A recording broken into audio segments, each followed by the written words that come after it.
Okay, it's time for the video games segment, and I give you our video games host. He is Liam McAdam. Thanks again for having me on the show, Howie. Now, this time I'm doing something a little different. I'm reviewing a game that I've been playing for about a week at this point. I purchased it last week out of curiosity. It's the game known as Attack on Titan 2. It was released on the PlayStation 4, the Steam Network, Xbox One, and the Nintendo Switch. Now, it's based on an anime called Attack on Titan of the same name, or Shingeki no Kyojin, as it's known in Japan.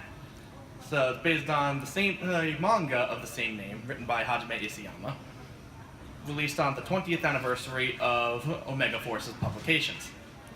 Now, Attack on Titan it's a story in an alternate universe where a zombie apocalypse, where the zombies are the giant humanoid creatures that seek nothing more than to eat humanity. The remnants of humanity are kept in these three concentric walls: Wall Maria, Wall Rose, and Wall Sheena. The story follows the adventures of Eren Yeager, Mikasa Ackerman, and Armin Arlert as they seek to reclaim their home territory and eradicate the Titans from existence. Now, I have not played the first game, but from what I've seen of it, it follows the story to the letter where you're taking the role of the protagonist, Eren Yeager. Mm-hmm. The second game takes the same story, but it puts you as your own custom character as a bystander witnessing these events. So it goes to show that when you repeat the same story, all you need to do is put a different kind of spin on it in order to give it a fresh coat of paint. Now, for the week that I've been playing this, I haven't gotten through the entire game itself, so I can't judge it based on the entire story.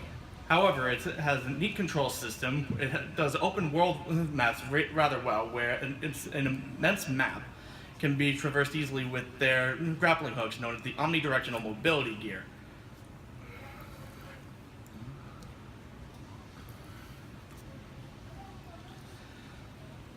So, the way that you attack the Titans, the way that you're supposed to fight, in a hack and slash typically, you're one guy against several hundred or thousands of people, just hitting them, smacking them until they die. These Titans, on the other hand, you can only kill them by slicing at one part of their body, where in the show they get a little graphic about it, but generally it's slicing the nape of the neck and getting certain parts of the spine ripped off.